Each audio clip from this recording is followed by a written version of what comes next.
Today we are starting with the ascending tracts of spinal cord. Tract means the group of nerve fibers, maybe afferent or afferent. These fibers originate from the common point and they also terminate at the common point and they perform the specific function. So this is tract. The ascending tracts of spinal cord. These ascending tracts carry the afferent impulses from periphery to the higher centers. These carry the impulses from the interoceptors, exteroceptors as well as proprioceptors towards the higher centers and the brain. The ascending tracts in the anterior white column or anterior funiculus are anterior spinothalamic tract and second is intersegmental tract. Second group is ascending tracts in lateral white column or lateral funiculus. These are anterior spinocerebellar tract, second is posterior spinocerebellar tract, third is lateral spinothalamic tract, fourth is spinotectal tract. Next is dorsolateral tract and lateral intersegmental tract. The next is spino-olivary tract, spino-reticular tract, spino-vestibular tract, spino-pontine tract and spinocortical tract. The third group is ascending tracts in posterior white column or posterior funiculus. These includes fasciculus gracilis, that is also called as tract of Gall, and second is fasciculus cuneatus, that is also called as tract of Burda, and both of them combined called as tract of Gall and Burda. The third tract in a posterior column is posterior intersegmental tract or also called as tract of Schultz. The intersegmental tracts in anterior, middle and posterior intersegmental tract, they are carrying fibers, few segments, two or three few segments upwards or downwards, the fibers from the sensory areas of the posterior column. Now first we start with the anterior spinothalamic tract. The anterior spinothalamic tract, as the name suggests, this is present in the anterior part or anterior white column and this carries fibers from the opposite side. The spinothalamic tract means carries the fibers from the anterior horn cells of the spinal cord to the thalamus mainly. So anterior spinothalamic tract carries fibers from the anterior horn cells of the spinal cord to the thalamus. The fibers lie in the anterior white column or anterior funiculus. The tract originate from the axon cells, chief sensory cells of the posterior gray column. The axon cells or chief sensory cells of the posterior gray column and cross to the anterior funiculus. After crossing over to the anterior funiculus or anterior white column, they ascend upwards in the anterior white column and from the ascending upwards they terminate in the ventral posterolateral nucleus of thalamus, and from here then the third order neuron arises which goes to the postcentral gyrus, that is sensory area 3, 2 and 1. The function of this tract is crude touch, pressure and tactile localization. So anterior spinothalamic tract carries fibers from the anterior horn cells to the thalamus, that is second order neuron, and third order neuron carries fibers from the thalamus to the cerebral cortex area 3, 1, 2 and responsible for the crude touch, crude pressure and tactile localization. The second tract is lateral spinothalamic tract. The lateral spinothalamic tract carries fibers from the spinal cord to the thalamus and this lies in the lateral funiculus or lateral white column. The axons from the cells of substantia gelatinosa of Rolando and magnocellular nucleus in the posterior gray column. The second order neuron arise from here. They ascend upward and then cross over to the opposite funiculus, opposite side, and then ascend upward in the spinal cord. The ventral and these ascend upward and go to the thalamus, and at the thalamus level the fibers end in the ventral posterolateral nucleus of thalamus. This is the second order neuron ending in the thalamus, and then from here the third order neuron arises, and these carries fibers to the cerebral cortex, that is sensory area 3, 1 and 2. These spinothalamic, lateral spinothalamic fibers have the function of that these carries the fibers of pain, thermal sensibility, complex ticking, itching, muscular fatigue, and these also carry the fibers for rectal and bladder as well as sexual impulses. So the main function of this lateral spinothalamic tract is that these carry the fibers of pain, thermal sensibility, complex sensations such as tickling, itching, muscular fatigue, etc., and they act as a pathway for reflex action of the rectum, urinary bladder as well as sexual impulses. In this diagram you can see the anterior spinothalamic tract, which is arising from the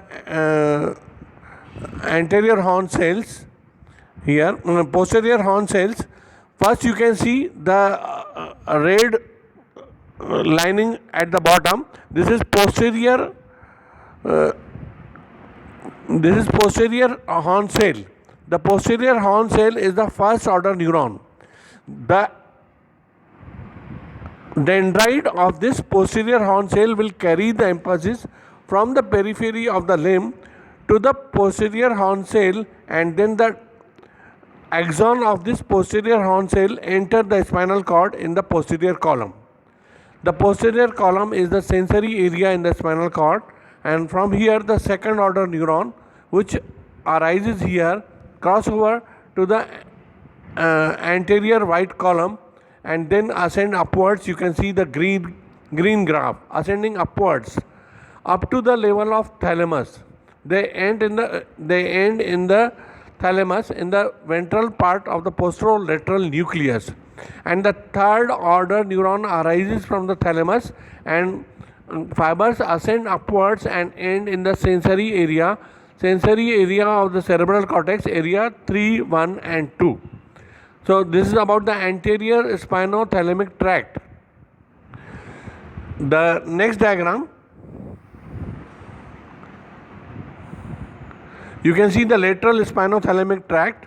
Again, the first order neuron is posterior horn cell. The free nerve endings and the other sensations which are carried by the dendrons of the posterior root ganglia are carried to the posterior root ganglia. Then the axon of posterior root ganglia, which is the first order neuron, carries the fibers to the posterior gray column. From the posterior gray column, the second order neuron arises from the substantia gelatinosa of Rolando and the chief sensory cells, and these fibers cross over at the same level or one or two segment upwards to the opposite side, reach the lateral funiculus of the opposite side. These fibers ascend upwards, passes through the medulla pons and then reaches the level of thalamus. They end in the ventral part of posterolateral nucleus of the thalamus. The third order neuron arises from the thalamus and they carries the fibers radiating towards the sensory cortex, sensory area 3, 1 and 2. This lateral spinothalamic tract carries the sensation of pain and other sensations, as well as this will carry the rectal and urinary bladder reflexes sensation as well as sexual impulses sensation. Then the posterior column spinocortical tracts, that is fasciculus gracilis and fasciculus cuneatus.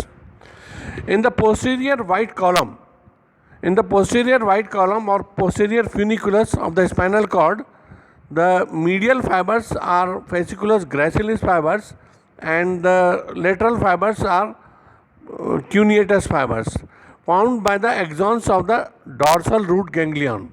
The dorsal root ganglion is the first order neuron here. This carries the sensation from periphery towards the dorsal root ganglion. The axon of this dorsal root ganglion will enter here in the spinal cord, and this axon itself is carrying the fibers in the dorsal gray column upwards in the posterior gray column. These fibers, the lowest fibers in this ganglia on the medial side, that is fasciculus gracilis, carries fibers from the coccygeal, lumbar and the lower thoracic fibers. In the fasciculus cuneatus, these carries fibers from the upper thorax and the cervical fibers. Some of the fibers from the anterior horn cells, which are coming from the posterior root ganglia, they have the reflex connection at the same part of the spinal cord. Some of the fibers go through the posterior horn cell to the same segment. Some of the fibers ascend here and branch that act as a Kama tract of Schultz, and majority of the fibers from here go to the nucleus gracilis in the medulla oblongata, and the second order neuron arises from medulla oblongata, and the second order neuron which arises from medulla oblongata, that is nucleus gracilis, these again divide into three different groups. One is internal arcuate fibers, which internal arcuate fibers end in the ventral posterolateral nucleus of the thalamus. Second group is dorsal external arcuate fibers. Dorsal external arcuate fibers end into the cerebellum, and then the ventral external arcuate fibers, which again end in the cerebellum. The second order neuron fibers in the first group, which has gone to the thalamus, from the thalamus the third order neuron arises, and this third order neuron ends from the thalamus. These carries the fibers to the sensory area of the cortex, that is sensory cortex area 3, 2 and 1. The function of this posterior column, that is fasciculus gracilis and fasciculus cuneatus, these carry the fibers which have the function of, they carry the conscious and unconscious muscle sense. The conscious muscle sense is carried to the cerebral cortex. Unconscious muscle sense is carried to the cerebellum. This again has a second function of carrying the deep pressure and vibration sense. The third function is it carries the tactile localization, discrimination and the function of stereognosis. The tactile localization and discrimination of the touch and temperature are there, but the discrimination can be done easily in the cerebral cortex because of this tract.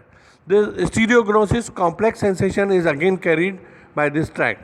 So that is the tract of gracilis and cuneatus carries the functions of conscious and unconscious muscle sense carrying. Then second is deep pressure sensation and vibration sense, tactile localization, discrimination and stereognosis. Here you can see from the Pacinian corpuscles and from the periphery, the impulses are carried again by the posterior root ganglion. The posterior root ganglion is the first order neuron here, and the dendrites of this posterior root ganglion will carry the impulses from the peripheral receptors or Pacinian corpuscles to the posterior root ganglion.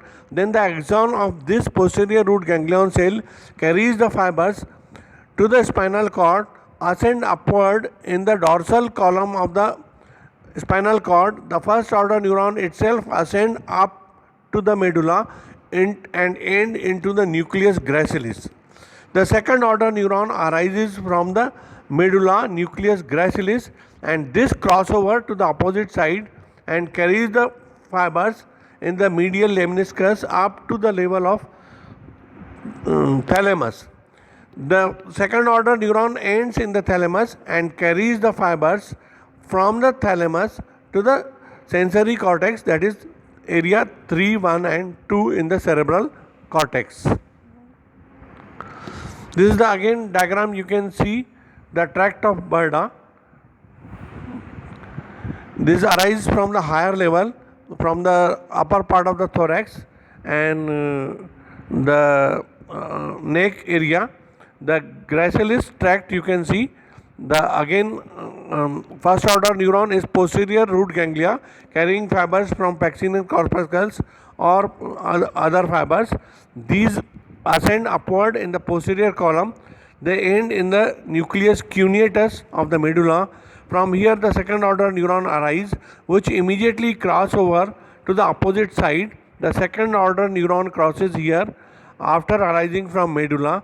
This ascend upwards then up to the level of thalamus, and they end in the ventral part of posterolateral nucleus of thalamus. The third order neuron arises from ventral posterolateral nucleus of the thalamus and end in the sensory cortex, that is area 3, 1 and 2.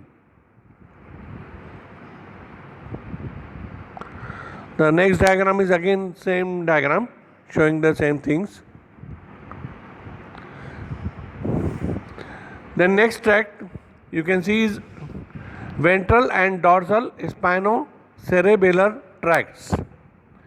Ventral, also called as anterior spinocerebellar tract or also called as tract of Gower. This tract arises from the upper part of the spinal cord. The cells from here arise from the anterior horn cell and they cross the upper part of the spinal cord pons and go up to the level of superior cerebral peduncle, and through the superior cerebral peduncle the cells end into the cerebellum. In the dorsal or posterior spinocerebellar tract, which is also called as tract of Fleming, the fibers after arising from spinal cord go upwards in the upper spinal cord medulla oblongata, and from medulla oblongata the fibers cross over to the cerebellum through inferior cerebral peduncle. So through superior cerebral peduncle the ventral anterior spinocerebellar tract ends into the cerebellum. Through inferior cerebral peduncle the dorsal or posterior spinocerebellar tract end into the cerebellum. The origin of this is again from the large cells of the posterior gray column, that is Clark column. Both the tracts, that is the ventral spinocerebellar tract and dorsal spinocerebellar tract, they arise from the Clark column of the posterior gray column. They ascend maybe on the same side and some of the fibers cross over to the opposite side, and some crossing to the opposite side ascend upwards. So some fibers on the same side, some on the opposite sides end through the superior and inferior cerebral peduncle into the cerebellum. So this is spinocerebellar tract. This you can see the diagram here. The first order neuron is posterior root horn cell.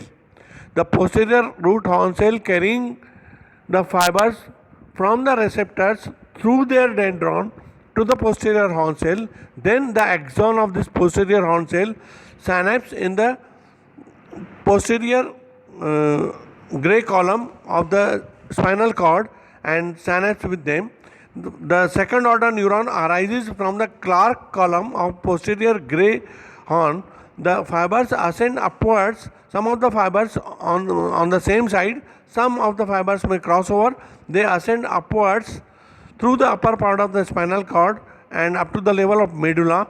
From the medulla, some of the fibers from inferior cerebral peduncle reaches the cerebellum, and that is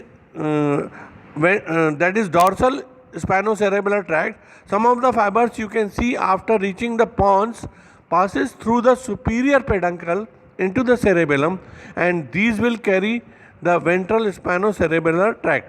So both of the fibers of the superior and inferior ventral and dorsal spinocerebellar tract starts from the Clark column, ascend upwards. The dorsal spinocerebellar tract and through the inferior cerebellar peduncle into the cerebellum, and the ventral spinocerebellar tract passes through the superior cerebral peduncle into the spinocerebellar tract into the cerebellum, and that is the these tracts are also called as tract of Gower and Fleisching. The function of these spinocerebellar tract, which carries the fibers mainly from the anterior horn cells of the spinal cord to the cerebellar cortex.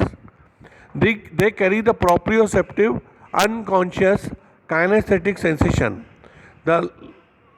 from the lower limb and trunk to the cerebellum, and the synergistic control of muscle tone and their performance is because of the this cerebellum is receiving the proprioceptive kinesthetic sensations from this spinocerebellar tract, and this cerebellum will give the motor impulses, and that will help the synergistic control of muscle tone, and the performance of the voluntary movement is also there by this cerebellum.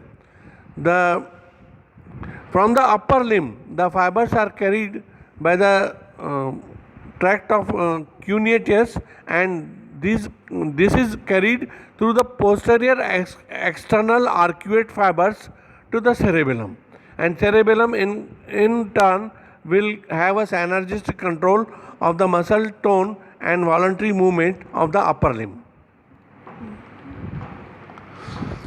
Next is spinotectal tract. The extent and position of this spinotectal tract. The tract, as the name suggests, carries the fibers from the spinal cord to the tectum of the midbrain.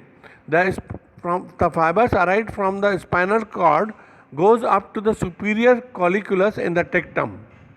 In the fibers, after arising from the posterior gray column, they ascend upward in the lateral funiculus up to the spinal cord, then medially to the anterior spinocerebellar tract, and in the anterior lateral spinothalamic tract.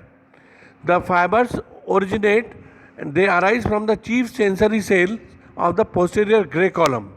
In the posterior gray column, the fibers soon after initiating cross over to the opposite side, pass over to the lateral funiculus or lateral white column. After arising from posterior gray column, the fibers cross over to the opposite side. They reaches the lateral funiculus or lateral white column, then ascend upwards in the lateral funiculus up to the level of medulla, then pons, and then reach the midbrain. In the midbrain, these fibers terminate in the midbrain in the superior colliculus of the tectum. So the fibers are carried from the spinal cord to the tectum of the midbrain. So this is spinotectal tract. They end in the superior colliculus of the tectum. The function of these fibers is that they carry the afferent fibers to the superior colliculus in the midbrain, and this superior colliculus act as a reflex center for movement of head and neck towards the source of stimulus.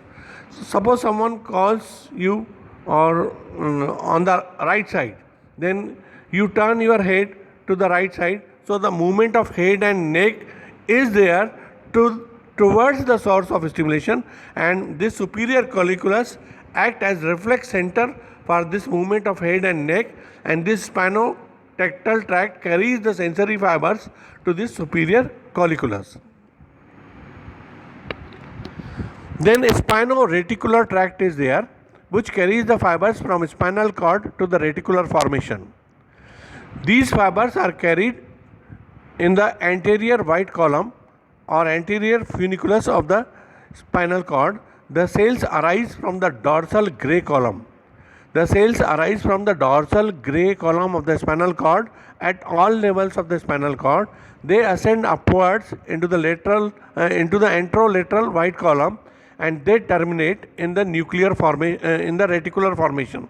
The reticular formation is there in the medulla, pons, and the midbrain. So these fibers end in the nucleus reticularis, gigantocellularis, and lateral reticular nucleus in the medulla. The second group of the fibers end in the nucleus reticularis and pontine cordalis, and these are the two reticular areas in the pons.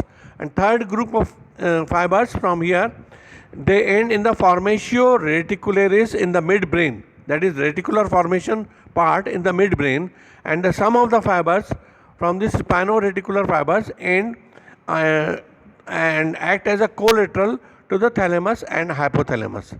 The function of this spino-reticular tract is arousal and alerting behavior. Arousal and alerting behavior, the sensations are carried by spino-reticular tract to the reticular formation. These fibers are also responsible for stretch reflex mechanism. So spino-reticular tract for arousal and alerting behavior as well as for the stretch reflex mechanism. The next tract is spino-olivary tract, carries fibers from the anterior horn cell of the spinal cord to the olivary nucleus in the medulla oblongata. These carry the fibers in the anterolateral part or white funiculus. The cells from the fibers of this spino-olivary tract arise from the cells of dorsal gray column. Dorsal gray column, that is chief sensory cells, and they ascend upward into the anterior white column, and they terminate into the olivary nucleus of the medulla oblongata.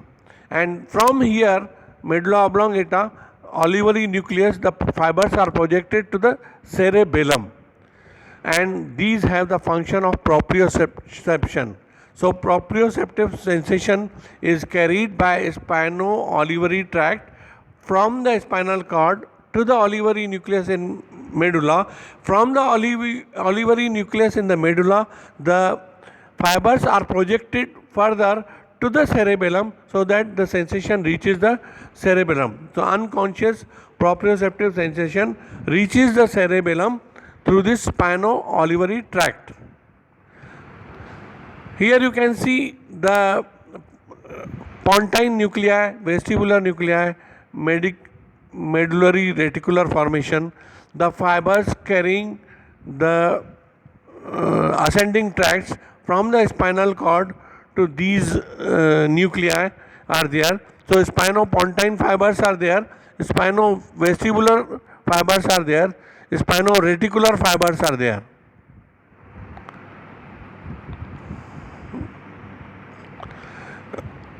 Now I repeat the same tracts and their function in short. The afferent impulses from periphery, that is sensory receptors, are carried to the higher centers. The three order neurons are there. The first order neuron is the posterior horn cell, which carries the fibers through their dendrites from the peripheral receptors towards the posterior horn cell, and then this reaches the posterior gray column. The second order neuron mostly in the tracts arises from the chief sensory nucleus or gelatinous tract cells from the posterior horn cells, and these are carried upward to the thalamus and then to the cortex. The ascending tracts in the anterior white column or anterior funiculus are anterior spinothalamic tract, carried from the anterior horn cell to the thalamus, and these carry the fibers of crude touch, pressure and tactile localization. Second is intersegmental tract, carries fibers few columns upwards and downwards, that is in the chief sensory cells. Second group is ascending tracts in lateral funiculus. In the lateral funiculus, lateral white column, the first is anterior spinocerebellar tract, which carries the fibers from the anterior horn cells upwards and then to the cerebellar cortex. The posterior spinocerebellar tract again carries the same fibers. So the ascending tracts in anterior and posterior spinocerebellar tract. The second order neuron arises. Second order neuron. Here, these are the cerebellar tracts. So the first order neuron itself carries the fibers upwards, and these fibers are carried through the inferior and posterior cerebellar peduncle to the cerebellar cortex, and these carry the proprioceptive or unconscious kinesthetic sense to the cerebellar cortex. The other sensations which are carried by these are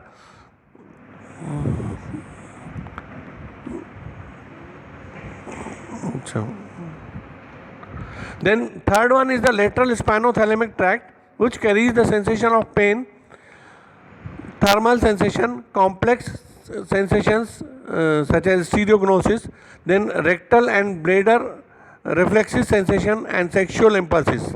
These all sensations are carried by the lateral spinothalamic tract from spinal cord to the thalamus and then to the cerebral cortex. Then spinotectal tract carries fibers from the spinal cord to the tectum of the midbrain. This tectum acts as a reflex center for turning of head and neck toward the source of stimulation. Then dorsolateral tract is there, which carries fibers in the dorsal column, few upwards and downwards. Then lateral segmental tract in the lateral column carrying fibers upwards and downwards. Next is spino-olivary tract carrying fibers from spinal cord to the olivary nucleus in the medulla and then to the cerebellum carrying proprioceptive sensations. Then spino-reticular fibers are there from the spinal cord, that is posterior gray column, to the reticular formation, and these are responsible for arousal and alerting behavior as well as in the stretch reflex. Then spino-vestibular fibers from posterior gray column to the vestibular nucleus in the spinal cord, to the vestibular nucleus in the medulla, and these are responsible for postural reflexes. Then spinopontine fibers from spinal cord, that is posterior horn cells, to the pons, that is these carry the interoceptive fibers, the internal receptors in the different organs in the abdomen, mainly interoceptive reflexes from the chest and abdomen are carried by these fibers to the pons. Then spinocortical fibers, they carry fibers from the spinal cord to the cerebral cortex. The exact function is not known. The third group includes the ascending tracts in the posterior funiculus or posterior white column. The first is fasciculus gracilis or tract of Gall, and second is fasciculus cuneatus, that is tract of Berda. These fibers carry the conscious and unconscious kinesthetic sensations, the unconscious kinesthetic sensations to the cerebellar cortex and conscious kinesthetic sensations to the cerebral cortex. These also carry the fibers for pressure sense, for vibration sense, for localization and discrimination, and these also carry the fibers of stereognosis. Then the postal intersegmental tract is there, which carries the fibers, few segments upwards and downwards from the posterior gray column.